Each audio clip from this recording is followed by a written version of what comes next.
Hello. Let's talk about heavy ankle weights. Now, I have this over here. This is a 5-pound ankle weight. I know most physical therapy doesn't use 5-pound ankle weights, but for me, that seems to be a proper weight. I think only at that heavy weight can I see the changes that I'm looking for. I think anything lighter and my muscles would not recognize a big enough input of stress to make a change. This leads to a fundamental problem with physical therapy. A lot of physical therapy tends to play on the safe side, to go with the lighter weights and hope that repetition and lighter weights will get you to where you want to be. In my experience of over about almost 5 years trying to fix my leg, I've come to understand that only radical changes seem to matter. You have to go heavy, you have to go extreme, and if you're unwilling to suffer the pain associated with doing that, then no real change is going to be made. Physical therapists can go on and on and on about the importance of hamstring stretches, but at the end of the day, hamstring stretches are not your problem primarily. Your problem is much more fundamentally your foot. You have to essentially change the structure of your foot.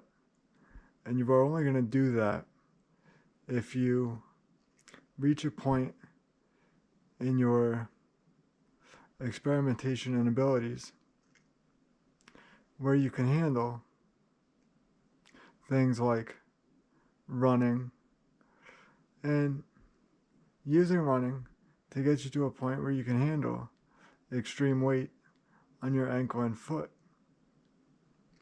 Now, I'm not saying everyone has the same problem, but I find it very hard to believe that most people with severe enough cerebral palsy don't face the same issue. And to treat that issue as just saying, oh, stretch your hamstring and your leg will get better, that advice makes no sense to me. I understand why people shy away from the truth of the matter, because the truth of the matter is much more difficult to change. There's much more inertia in changing your actual foot structure in terms of your muscular imbalance and maybe even the way your bones are placed. But to ignore an issue and to just essentially scapegoat it as a smaller issue is not proper. It is not correct, and it will not solve the issue. I don't know if most people with cerebral palsy could put a 5-pound weight directly on their foot and try to lift it up as they lift up the other leg. But that is, at the end of the day, what is required if you are going to change the way your foot functions.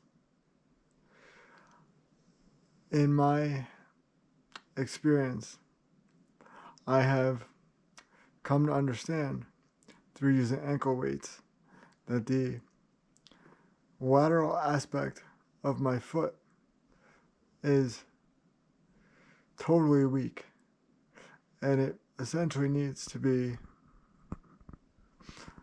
in a sense, redesigned to function properly. I only came to this realization after I put heavy ankle weights on my foot and searched for the pain afterwards. For me, that is how you solve issues. You do something difficult, and then you look for where the pain is afterwards. The pain tells you where your weak point is. And you can only reach that level of pain if you do difficult things.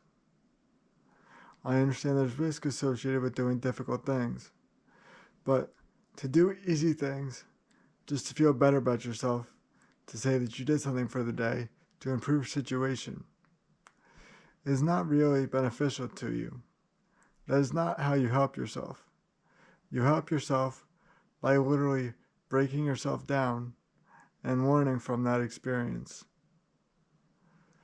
That is how I did it. That is how I will continue to do it. And that is how it should be done. Because that is how you get results that actually matter. Results that are inarguable. You will see your foot as less twisted. That is for sure. There will be no guess. You won't have to think, oh, well, maybe it is less twisted if you're generous. You will actually be able to see your foot as less twisted. And at the end of the day, that's really what it's about. Because if you do not fix your leg and you do not fix your foot, and you just continue to go on and on as normal, you will eventually require a hip replacement, a knee replacement, or perhaps maybe an ankle fusion. I'm not sure, but it feels like that is a true possibility for people that let their situation get out of hand and don't look to drastically improve their position. Anyway, I know this video is probably a kick to some people, but it's necessary if you actually want to make a true improvement. You have to push the bounds, find where your weak point is, and then push even harder from there. That is how you do it.